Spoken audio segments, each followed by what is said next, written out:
Me interesa muchísimo que nos hables pues, de los acontecimientos de las últimas horas de Edmundo González en España. Bienvenido. Bueno, gracias a ti por la invitación.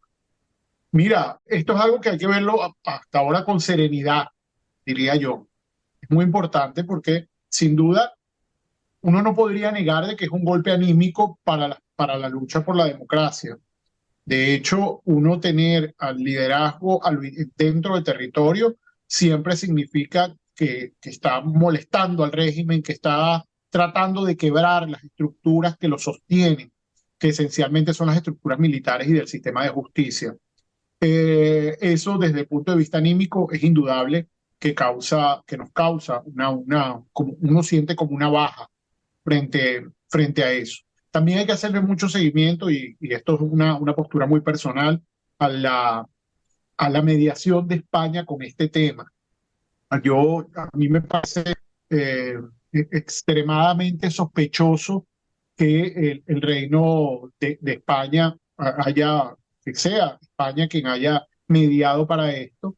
Y uno conociendo pues a monederos, zapateros y tantos individuos que viven esencialmente de la miseria de los venezolanos, son unos vividores, tienen unas mesadas que le produce la dictadura, que los mantiene para que vayan por el mundo tratando de recomponer lo que no se puede componer, que es la imagen del dictador, hayan servido de mediadores para tratar de sacar a Edmundo González del país, en una jugada muy, muy compleja, ¿no? Donde de alguna manera se muestran como salvadores que no nos puede, que obviamente estaba en peligro y eso no nos puede, tiene que tenemos que estar contestes de que la presión era muy alta y que realmente por la seguridad de su grupo familiar y de él mismo, nadie puede molestarse ni nadie puede reprochar que busque su seguridad. Y es más, yo me siento contento de que esté en un lugar seguro, pero ciertamente como contraposición de que haya sido España el país ellos están negando una negociación, pero el mismo régimen los está tratando de exponer diciendo que hubo alguna negociación de por medio. Es probable que esta gente haya tratado o presionado para que saliera y quitarle de encima una pieza importante a Maduro, porque no es lo mismo Maduro tener al presidente electo dentro del país, interviniendo en lo público y haciendo una cantidad de actividades, que tenerlo fuera. Esto es muy cubano, Yasmín. Los cubanos, Fidel Castro siempre tuvo como premisa que el enemigo era mejor tenerlo fuera. Ahora, no dudo que Edmundo González ahora va a tener un papel protagónico, sobre todo por la calidad de individuo que es y su pericia para moverse en los ámbitos diplomáticos y políticos y para exponer lo que hay y tratar de buscar los apoyos. Yo creo que en eso es positivo, pero también preocupa la seguridad y la integridad de María Corina Machado, que finalmente es indiscutiblemente la líder de toda esta movilidad política y de todo lo que se ha logrado, que esencialmente es haber llegado a una elección en una situación de minusvalía por las reglas de juego de la dictadura, haberla ganado y además haber demostrado al mundo que se ganó. Y eso no es poca cosa. Nosotros debemos estar, digamos, orgullosos de lo que la población logró hacer conjuntamente con el liderazgo. Ahora el tema es cómo se cobra eso, cómo logramos que se quiebre esa estructura criminal que está en Venezuela, porque no se le puede denominar de otra manera.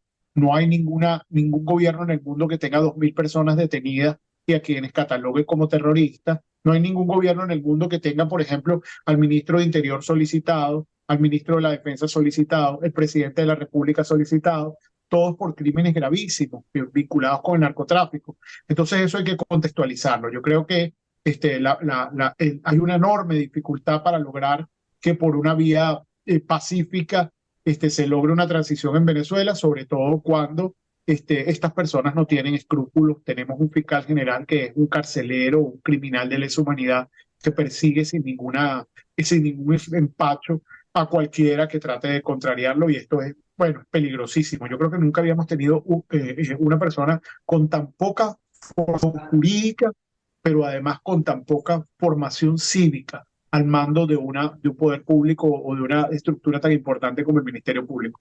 Así que bueno, esa es una apreciación pero inicial, pero los días por venir nos van a decir cuáles serán los roles que cada quien cumplirá desde su postura, pero no podemos dejar de seguir empujando a favor de la libertad del país. Fíjate que has nombrado a los personajes que están solicitados por narcotráfico, que no es nada más y nada menos que por el cartel de los soles. Ahora Diosdado en una posición, digamos, privilegiada, controlando la seguridad del país junto con Padrino. El golpe que significó la sentencia de Cliver Alcalá no ha llegado a Venezuela. ¿Cómo ves tú ese juego Diosdado ahora al lado de Padrino y disipando lo que decía era una división con Maduro? No, tanto es que ha llegado el golpe de la sentencia que lo que han hecho es atrincherarse más. Por el contrario, es una consecuencia. Ellos saben que no estar en el poder para algunos de los miembros de la nomenclatura criminal en Venezuela significa esencialmente enfrentar la justicia. No, y no es venganza, es exactamente justicia, se trata de justicia. Yo creo que esto es una apreciación muy personal y a lo mejor te va a sonar hasta aventurada, pero yo creo que Maduro se va a arrepentir de haberle dado el Ministerio de Interior a Diosdado Cabello. Se va a arrepentir tarde o temprano. Y te voy a decir por qué. Mira, el control del Ministerio de Interior implica el control de la Policía Nacional Bolivariana, que es la estructura de represión más grande que tiene el país ahorita, incluso más grande que la Fuerza Armada, si supieras, porque en cantidad de hombres es más grande. Porque a ellas les debe sumar además las policías regionales y las policías municipales, es decir, las 21 policías estatales y todas las policías municipales quedan en manos de Diosdado Cabello, más el SEBIN y el CICPC, de modo que Maduro, para tratar de salvarse, ha cedido unos niveles de poder que le permiten además el manejo de la identificación, extranjería, pasaportes, notarías y registros, y tiene gran incidencia incluso sobre cárceles y sistema de justicia. Diosdado pasa a ser el hombre fuerte ahorita, y para nadie es un secreto que Diosdado siempre ha querido más poder. Es un hombre que puja, o sea, que se concibe como quien quiere dirigir el país, y esto desde la época de Chávez. Así que esto se trata de una alianza momentánea, coyuntural, compleja, pero de personas que tienen intereses muy distintos. El interés de Maduro es sostenerse en el poder, el interés de Diosdado en este momento es que Maduro se sostenga en el poder, pero siempre bajo la premisa de ver cómo lo baja del poder y él lograrlo. Y ahorita tiene unas capacidades a través de los cuerpos policiales que son incluso mucho mayores que las que tiene el mismo Maduro con la Fuerza Armada y el DGCIN. ¿Y esto por qué? Porque hay un proceso de deterioro de la Fuerza Armada que es enorme. Hay un proceso donde, mira, me decía una persona muy bien informada, me decía, los batallones que son de 300 personas son de 100 y la gente se ha ido. Hay más generales, hay 3.000 generales y no tienen a quién mandarle nada porque no hay ni cargos donde ponerlo, porque es una cupulita, pero esos generales realmente no mandan ni tienen tropa a nadie, como tropa a nadie.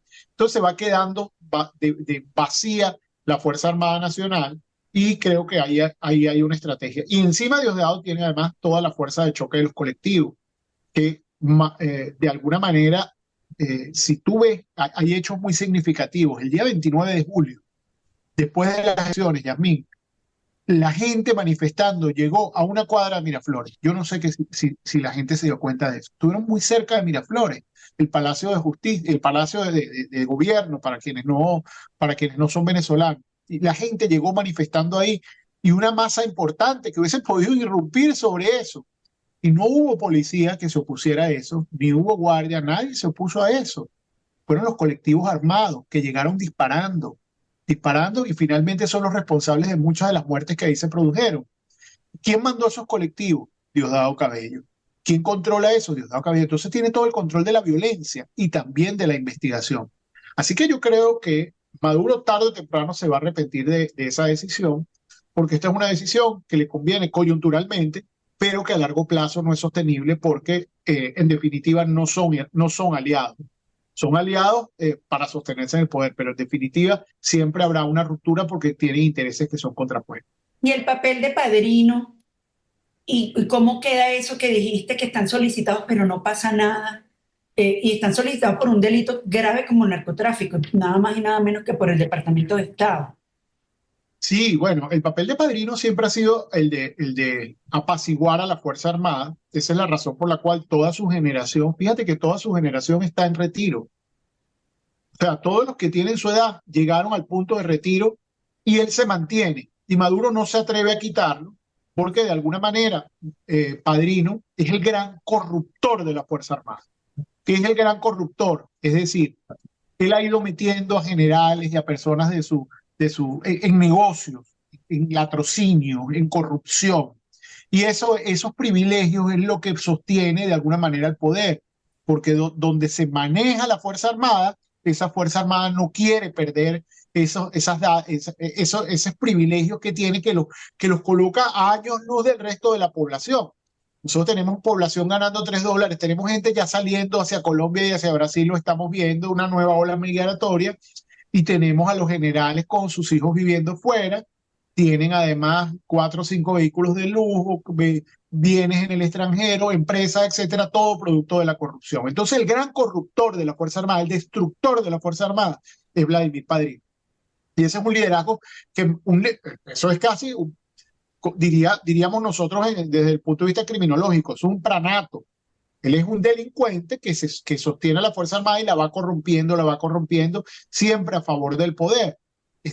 Mira, la única forma de que se produzca que se ejecute esa orden, bueno, o que Padrino se descuide y vaya a un país donde lo puedan capturar, o que se produzca una irrupción en Venezuela, que sabemos que no es algo que esté planteado, por lo menos en lo inmediato. Pero no deja de ser notable que Venezuela está entonces, Yasmín, como un país aislado, fíjate. Fíjate las implicaciones de esto. En materia de seguridad, en materia de combate al crimen organizado, lavado de activos, criminalidad organizada transnacional, etcétera, la batuta la lleva el ministro de Interior y tiene que vincularse con los ministros de Interior de todos los países para tratar de hacer planes conjuntos. Nadie habla con Diosdado Cabello porque es un narcotraficante. Entonces, en definitiva, ningún ministro se sienta con él y Venezuela queda aislada en esa materia y a ellos les conviene porque nadie voltea la mirada allá. Por eso es que estás viendo cada rato aviones y cargamentos de droga que tienen o salen de Venezuela o están en aviones venezolanos o pasan por territorio venezolano, que eso es parte de una actividad que es prácticamente ya una actividad oficial del régimen. Eso por una parte. Y desde el punto de vista de defensa, desde el punto de vista de defensa, Padrino tiene muy pocos estados con quien vincularse. Se ha vinculado con Turquía, se vincula con Rusia, que en definitiva Rusia es uno de los que puja por mantenerlo ahí. China, Cuba, Nicaragua, etcétera. Pero no puede tener una apertura al mundo porque ningún ministro de la defensa se va a sentar con un solicitado por la DEA por graves crímenes. Entonces, frente a una situación tan compleja como esa, Venezuela en materia de defensa está aislada, solo con pocos aliados. En materia de seguridad pública está aislado, solo con pocos aliados. Y en materia diplomática se está aislando. Entonces, el proceso por el que Maduro puja en este momento, o lo único que lo puede sostener el poder, es un proceso de aislamiento del país. Es decir, él va a un proceso donde nadie lo está reconociendo, en definitiva, las personas no colaboran, digamos, no se vinculan con las autoridades venezolanas porque son ilegítimas, es ilegítimo el fiscal, es ilegítimo el ministro, es ilegítimo toda la estructura y además todos cometen crímenes de lesa humanidad. Así que va a un proceso de aislamiento y ese proceso lo que trae, Yasmín, es sufrimiento a la gente. Y es aquí el problema, porque esos mecanismos de aislamiento no son culpa de los demás, que ellos siempre al final terminan de responsabilizando a los demás. No, son culpa de quien detenta el poder, porque es quien detenta el poder quien está aislando el país y lo está poniendo al margen del ordenamiento jurídico internacional y del mundo global, de la globalización. Mira, niños que estudian sin internet, van a Sí. escuelas que no tienen maestros, no tienes agua, no tienes electricidad. ¿Cómo tú sacas un país adelante si es una generación tras otra que se va perdiendo y que no tiene oportunidades de apertura al mundo a partir de todos estos crímenes que está cometiendo esta banda que ha tomado el país a mala hora por la mala decisión de los venezolanos de haber votado por un vengador, un criminal como Hugo Chávez? Con este contexto, de aquí al 10 de enero, ¿qué crees que puede pasar? Ayer fue un golpe anímico, como tú mismo lo has descrito, pero pues no se puede uno desesperanzar. No, no, no, desesperanza no puede haber. Nosotros tenemos bueno, yo creo que los venezolanos hemos demostrado una y otra vez que nosotros somos libertarios Mm. genéticamente y vamos a pelear nuestra libertad en todos los espacios donde haga falta. Yo lo que creo que esta es una hora muy importante de la política con pinza para buscar los apoyos internacionales que sean capaces de, a lo interno, quebrar ese sistema que sigue apoyando a la dictadura venezolana, de captar esos apoyos, y viene un sistema de sanciones, y viene una ola de cosas, pero también una actuación de la justicia, de la justicia internacional que pueda seguir persiguiendo a los criminales, persiguiendo los capitales, persiguiendo los aviones, persiguiendo las ventajas, persiguiendo los privilegios de la dictadura, al tal punto de que a lo interno hay algunos que digan, mira, yo hasta acá acompaño y se puedan ir generando esas fisuras que se han generado, pero no han sido lo suficientemente significativas para lograr quebrar este estado de cosas.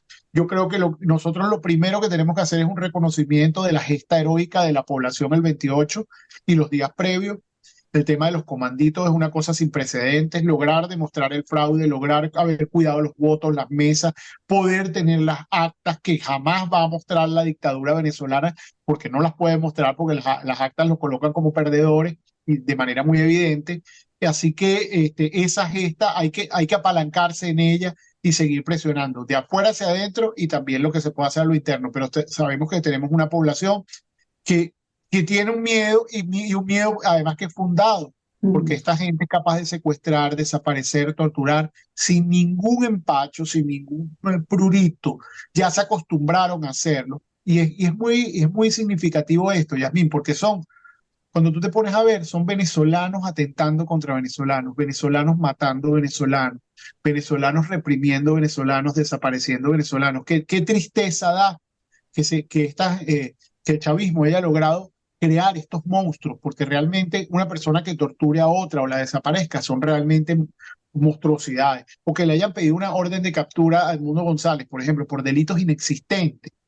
Esto tiene que Que entenderlo el son mundo. caretablas. No, no, totalmente. Es que hay gente que no tiene ningún escrúpulo, por eso digo. Entonces yo creo que estamos en la sociedad de los peores, en la sociedad de la cacocracia.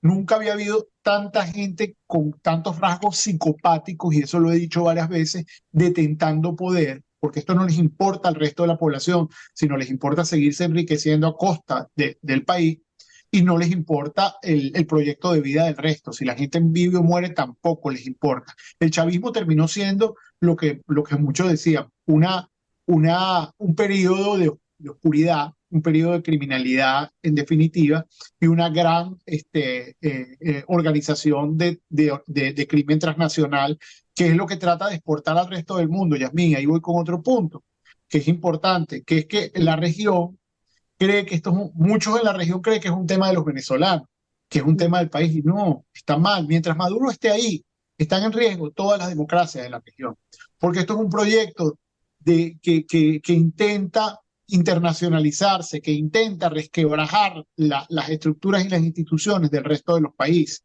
Y va a infiltrar gente en Colombia, va a infiltrar gente en Ecuador, en Perú, tratando permanentemente de quebrarlo y de lograr un bloque regional a favor del autoritarismo contra las libertades civiles, que fue lo que siempre quiso Fidel Castro. Fidel Castro siempre quiso internacionalizar la revolución y convertirla en algo grande, y siempre tuvo los ojos sobre Venezuela. Desgraciadamente, este es uno también el régimen cubano es uno de los responsables de toda la desgracia que hemos vivido durante los últimos años. Una reflexión final, Zair, con respecto a lo que podemos esperar los venezolanos de aquí a enero del 2025, a pesar de ese golpe anímico, a pesar, o sea, de que estamos frente a un narcorrégimen, una banda criminal como la has definido. Mira, cada quien tiene que hacer lo que pueda hacer. Y esto es lo más importante. Sobre todo yo digo que los venezolanos que estamos afuera tenemos un deber ineludible, que es denunciar todos los días ante los espacios que sean significativos lo que está ocurriendo en Venezuela, decir quiénes son los criminales, decir dónde están los criminales, dónde están los capitales y qué es lo que está ocurriendo, porque todavía pareciera mentira, pero hay dudas en muchos países y muchas autoridades tienen dudas y se preguntan, pero ¿cómo puede ocurrir eso? Y lo dudan que sea verdad, es decir, es tanto el nivel de oprobio que a veces dudan que pueda ser verdad.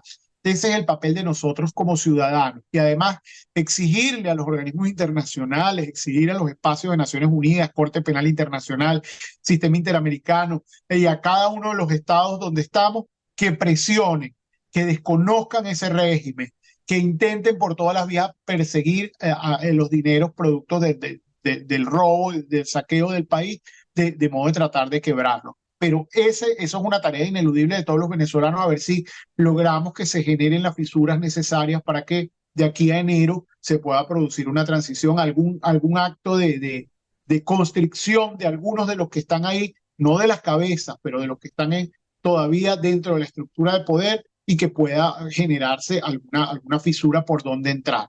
De resto, dejar de hacer no es responsable. Darse por vencido no es responsable.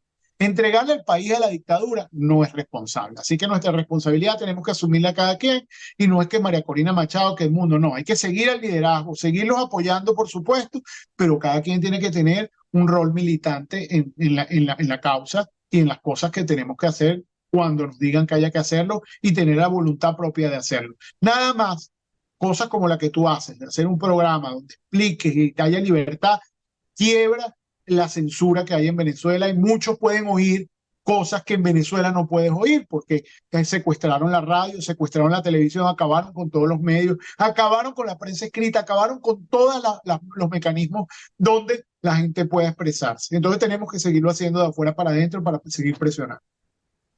Ahora, ciertamente entonces Maduro está acorralado, pero es decir, como dando patadas de ahogado, algo así, ¿no?